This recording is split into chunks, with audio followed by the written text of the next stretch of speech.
हमने हमें कुछ क्वेश्चंस लिखे हैं। पहला क्वेश्चन क्या है, is any change of colouration of hydrogen bicarbonate indicator.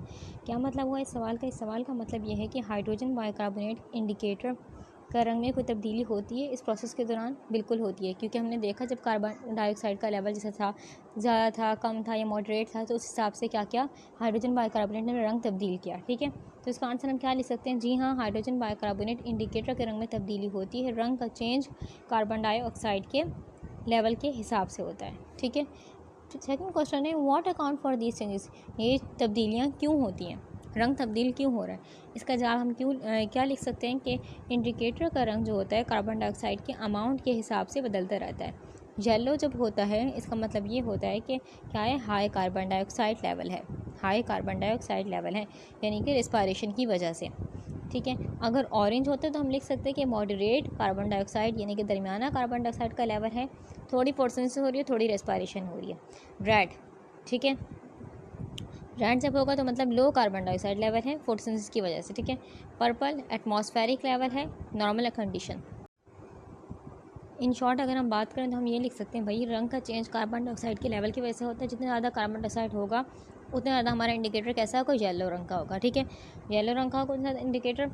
ठीक है, या फिर और अगर हमारा कार्बन डाइऑक्साइड जितनी कम होगी तो उतना ज़्यादा हमारा इंडिकेटर जो होगा रेड या फिर पर्पल रंग का होता है। इन शॉर्ट हम ये लिख सकते हैं। हम इस एक्सपेरिमेंट का एक शॉर्ट सा रिव्यू लेते हैं, फिर उसके बाद हम चलते हैं अपने नेक्स्ट टॉपिक की तरफ। ठीक है, यानी कि गैसेस एक्सचेंज इन एनिमल की तरफ। पहले हम देख लेते हैं इसका शॉर्ट रिव्यू। फोटोसिंथेसिस में क्या हो रहा होता है? फोटोसिंथेसिस में हमारे हो रहा है जब प्लांट के पास लाइट होती है इस प्रोसेस में। ठीक है, तो वो फोटोसिंथेसिस प्रोसेस स्टार्ट करता है। इसमें क्या होता है, carbon dioxide and oxygen. Photosynthesis में प्लांट क्या होते हैं, प्लांट कार्बन डाइऑक्साइड को क्या कर रहे होते हैं, कार्बन डाइऑक्साइड को ऑब्जर्व कर रहे होते हैं। पत्तों में क्या कर रहे होते हैं, ऑब्जर्व कर रहे होते हैं, यानी कि स्टोमेटा के ज़रिए। और ऑक्सीजन को क्या कर रहे होते हैं, रिलीज़ कर रहे होते हैं, ऑक्सीजन को बाहर निकाल रहे होते हैं। ठीक है, इसलिए लाइट के होने पर पत्तों लीव्स में क्या होता है, कार्बन डाइऑक्साइड का लेवल कैसा होगा? जब लाइट होगी तो कार्बन डाइऑक्साइड का लेवल कम होगा और ऑक्सीजन का लेवल ज़्यादा होगा। ठीक है, अब रेस्पिरेशन में क्या हो रहा होता है? अब रेस्पिरेशन हमारे पास क्या हो रहा है, रेस्पिरेशन हमारे होता है लाइट के साथ या फिर बगैर, यानी कि दोनों वक्त में हो सकता है। रेस्पिरेशन दोनों वक्त में होता है। ठीक है, रेस्पिरेशन हर वक्त होती है, चाहे लाइट हो या ना हो। ये प्रोसेस सेल के अंदर होती है, जहाँ एनर्जी क्या होती है, रिलीज़ होती है, रिलीज़ हो रही होती है और कार्बन डाइऑक्साइड प्रोड्यूस होती है। ठीक है, इन शॉर्ट। अच्छा, इसमें कार्बन डाइऑक्साइड ऑक्सीजन का क्या रोल है रेस्पिरेशन में? तो रेस्पिरेशन में कार्बन डाइऑक्साइड क्या होती है, कार्बन डाइऑक्साइड रिलीज़ होती है। ठीक है, और ऑक्सीजन कंज्यूम होती है, बिल्कुल फोटोसिंथेसिस का उलट। ठीक है, यानी कि ये प्रोसेस फोटोसिंथेसिस के अपोजिट होता है। ठीक है, अब इन दोनों को कॉम्बिनेशन इफेक्ट क्या हमारे पास है कि लाइट अगर होगी, अगर लाइट अवेलेबल है, फोटोसिंथेसिस ज़्यादा हो रही है, जो कि कार्बन डाइऑक्साइड को कंज्यूम करिए, क्या करिए, कार्बन डाइऑक्साइड को खर्च करिए, कंज्यूम करिए, ऑक्सीजन को रिलीज़ करिए। रेस्पिरेशन भी चल रही होती है लेकिन फोटोसिंथेसिस का इफेक्ट ज़्यादा होता है, इसलिए कार्बन डाइऑक्साइड का लेवल कम होगा, क्योंकि रेस्पिरेशन भी चली लेकिन इसका इफेक्ट कम है, फोटोसिंथेसिस का इफेक्ट ज़्यादा है। ठीक है, इसलिए कार्बन डाइऑक्साइड का लेवल कम होगा लाइट जब होगी और ऑक्सीजन का लेवल ज़्यादा होगा। ठीक है, अब लाइट के बगैर क्या होगा, जब लाइट नहीं होती फोटोसिंथेसिस बंद हो जाती है लेकिन रेस्पिरेशन चल रही होती है। ठीक है, इस सिचुएशन में कार्बन डाइऑक्साइड का लेवल क्या होता है, बढ़ जाता है। लाइट जब नहीं होती कार्बन डाइऑक्साइड का लेवल बढ़ जाएगा और ऑक्सीजन का लेवल कम हो जाएगा। ठीक है, ऑक्सीजन का लेवल कम हो जाता है क्योंकि रेस्पिरेशन के दौरान कार्बन डाइऑक्साइड रिलीज़ होती है। कार्बन डाइऑक्साइड क्या होती है, रेस्पिरेशन के दौरान रिलीज़ हो रही होती है और ऑक्सीजन क्या हो रही थी, ऑक्सीजन खर्च हो रही है, इसमें से ऑक्सीजन का लेवल कम हो जाएगा। Next topic is gases exchange in animals. अब जिंदा जानवर भी जो होते हैं, जानदार, फॉर एग्जांपल एनिमल्स में एनिमल्स आ गए, ह्यूमंस आ गए, तो ये भी क्या करते हैं, प्लांट्स की तरह अपने इन्वायरमेंट के साथ, अपने आसपास के माहौल के साथ गैसेस का तबादला करते हैं। ठीक है, ताकि उनको क्या मिल सके, ताकि उनको खुराक से एनर्जी मिल सके, ताकि वो क्या कर सकें, from food they get energy. ठीक है, इस प्रोसेस को रेस्पिरेशन कहते हैं कि खुराक के उनको एनर्जी मिल सके, तो इस प्रोसेस को हम कहते हैं रेस्पिरेशन। ठीक है, अब रेस्पिरेशन के लिए एनिमल्स ऑक्सीजन लेते हैं और कार्बन डाइऑक्साइड को छोड़ते हैं। क्या लेते हैं, एनिमल्स ऑक्सीजन को ले रहे हैं और कार्बन डाइऑक्साइड को छोड़ रहे हैं, क्योंकि एनिमल्स फोटोसिंथेसिस तो करेंगे नहीं, रेस्पिरेशन करेंगे। इसमें वो क्या करेंगे, ऑक्सीजन को यूज़ करेंगे एंड कार्बन डाइऑक्साइड को छोड़ेंगे। ठीक है,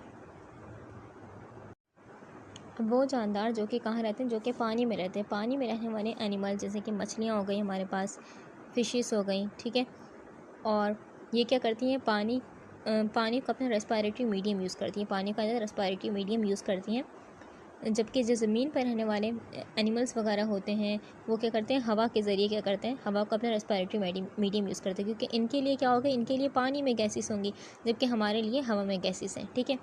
अच्छा, जो हवा में क्या होती है, ऑक्सीजन की मिकदार लगभग तकरीबन 21% होती है, सॉरी, ठीक है, 21% हमारे पास होती है हवा में लगभग ऑक्सीजन की मिकदार, जबकि नाइट्रोजन होता है, नाइट्रोजन हवा में बहुत ज़्यादा मिकदार में होता है, तकरीबन 78% होता है नाइट्रोजन। ठीक है।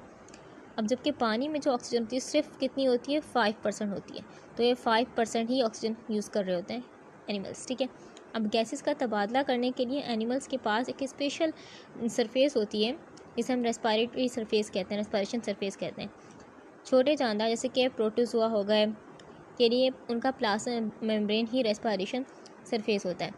अब प्रोटोज़ोआ जो होता है, प्रोटोज़ोआ उसकी प्लाज्मा मेम्ब्रेन यानी कि ऊपर की जो लेयर है वो ही एज ए रेस्पिरेटरी मीडियम काम कर रही होती है। जबकि हमारे पास क्या, हमारे पास लंग्स हैं, जहाँ लंग्स में तबादला हो रहा था, ठीक है ना, ऑक्सीजन और कार्बन डाइऑक्साइड का। जबकि इनके पास क्या है, फिशेस वगैरह के पास गिल्स हैं। जबकि प्रोटोज़ोआ जो छोटा जानदार है, जो कि हमें आँख दिख भी नहीं सकता, हमें चाहिए होगा माइक्रोस्कोप उसके लिए, ठीक है ना, तो उसकी जो सरफेस है, उसकी बाहर की जो ऊपर की सरफेस है वही एज ए रेस्पिरेटरी मीडियम काम करती है। ठीक है। अब बड़े एनिमल्स में ये सरफेस उनकी बॉडी के सरफेस या अंदर के किसी हिस्से में होता है, जैसे कि हमारे पास लंग्स है। ठीक है।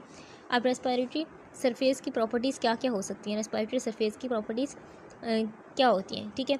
पहला क्या, पतली, ये सरफेस बहुत पतली होती है ताकि गैसेस आसानी से गुजर सकें, जैसे कि हमारा लंग्स। ठीक है। दूसरा क्या, गीली होनी चाहिए, यानी कि इनका जो सरफेस होना चाहिए हमेशा गीला हो रहना चाहिए, ताकि गैसेस क्या हो सकें, डिज़ोल्व हो सकें आराम से और आसानी से एक्सचेंज हो सकें। ठीक है। तीसरी प्रॉपर्टी क्या है, रेस्पिरेटरी सरफेस की क्या होना चाहिए कि ये सरफेस गैसेस को गुजारने के लिए यानी कि परमेबल होना चाहिए, परमेबल। ऐसा ना हो कि बिल्कुल भी उसमें वो ना हो कि इम्परमेबल हो, यानी कि उन्हें बिल्कुल भी गुजर ना सकें गैसेस, यानी कि कैसी होनी चाहिए, परमेबल, यानी कि गुजर सकें गैसेस आराम से, यानी कि ये सरफेस बॉडी के साइज़ के मुकाबले में काफ़ी बड़ी होनी चाहिए। ठीक है। अच्छा, जो हमारी रेस्पिरेटरी सरफेस है वो इतनी बड़ी होनी चाहिए कि तमाम सेल, बॉडी का जितने भी सेल्स हैं, बॉडी किससे मिलकर बनी हुई है, कलेक्शंस ऑफ सेल, टिश्यू, फिर ऑर्गन, ठीक है ना, तो यानी कि बहुत हर सेल को क्या मिल सके, हर सेल के अंदर गैसेस का तबादला हो सके, यानी कि इतनी बड़ी होनी चाहिए रेस्पिरेटरी सरफेस। ठीक है। फॉर एग्जाम्पल, इंसान की बॉडी में जो रेस्पिरेटरी सरफेस होती है वो क्या होती है, वो बॉडी के साइज़ से, बॉडी का जितना साइज़ है उसके साइज़ से भी लगभग 20 गुना ज़्यादा बड़ी होती है। अब हर जानवर का रेस्पिरेटरी सरफेस एक स्पेसिफिक पार्ट होता है, लेकिन उनका साइज़ और डिज़ाइन उसकी ऑक्सीजन की ज़रूरत और इन्वायरमेंट के हिसाब से होता है। जैसे कि फ़िशेस हैं, फ़िशेस को उनके पानी में ऑक्सीजन ही कम है, 5% है, तो उनका तबादला हो पा रहा है इससे, ठीक है ना, तो वो गैसेज चेंज कर पा रहे हैं। जबकि ह्यूमन के अंदर क्या है, ह्यूमन के अंदर कि उसके साइज़ से 20 गुना बड़ी रेस्पिरेटरी सरफेस होनी चाहिए, ठीक है, होती है। अच्छा, अब यूनिसेलुलर ऑर्गेनिज्म हमारे पास क्या होता है, यूनिसेलुलर ऑर्गेनिज्म में क्या होता है हमारे पास के में सेल की मेम्ब्रेन ही रेस्पिरेशन के लिए सरफेस होती है, और ये साइज़ में छोटी होती है, लेकिन इनका सरफेस एरिया भी छोटा होता है। ठीक है। जैसे कि यूनिसेलुलर ऑर्गेनिज्म मतलब क्या, जैसे कि जिनके अंदर एक सेल से मिलकर बनी हुई है, जैसे कि प्रोटोज़ोआ हो गया हमारे पास, ठीक है, और भी बहुत सारे हैं, तो उनमें एक सेल से मिलकर बना हुआ था ऑर्गेनिज्म।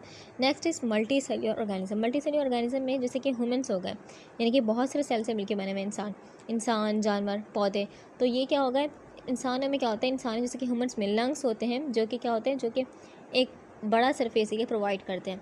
इन लंग्स के अंदर एल्विलाई होते हैं, ठीक है, छोटे छोटे एल्विलाई होते हैं जो छोटे छोटे होते हैं, छोटे छोटे एयर सैक होते हैं, यानी कि छोटे छोटे हम बोल सकते हैं गोल गोल होते हैं, उनमें हवा भरी हुई होती है, ठीक है, एयर सैक होते हैं, और उनका टोटल सरफेस एरिया बहुत बड़ा होता है, ताकि ज़्यादा से ज़्यादा ऑक्सीजन को क्या कर सकें, एक्सचेंज कर सकें। अब एक्वेटिक जो एनिमल्स होते हैं, एक्वेटिक एनिमल्स के जो गिल्स होते हैं भी बड़े सरफेस एरिया वाले होते हैं, ताकि पानी से मैक्सिमम ऑक्सीजन निकाल सकें, ठीक है, यानी कि उनके गिल्स के अंदर में ऐसा सिस्टम होता है। अब इस तरह से रेस्पिरेटरी सरफेस का साइज़ और डिज़ाइन हर एनिमल्स की स्पेसिफिक नीड्स और इन्वायरमेंट के मुताबिक एडजस्ट होता है। अब क्या बात है हमारे पास कि अगर एक ऑर्गेनिज्म के पास क्या है, छोटी छोटी एल्वेलाई, जैसे कि हमारे पास में बहुत सारे छोटे छोटे एल्वेलाई हैं, ठीक है, छोटे छोटे एल्वेलाई हैं, ठीक है, बिल्कुल छोटे छोटे हैं, तो उनका टोटल सरफेस एरिया बहुत बड़ा होता है, ठीक है, जो कि स्किन से बहुत बड़ा है। इंसान के लंग्स में क्या है, एल्विलाई हैं, जो कि इतने ज़्यादा क्वांटिटी में होते हैं कि इनका कंबाइंड सरफेस एरिया अगर हम निकालें तकरीबन 70 से 100 स्क्वायर मीटर तक हो सकता है, जो कि बॉडी के सरफेस एरिया से बहुत ज़्यादा है। यानी कि large surface area efficient gas exchange के लिए बहुत ज़रूरी है, ताकि बॉडी को क्या मिल सके, ताकि बॉडी को ज़रूरी ऑक्सीजन मिल सके।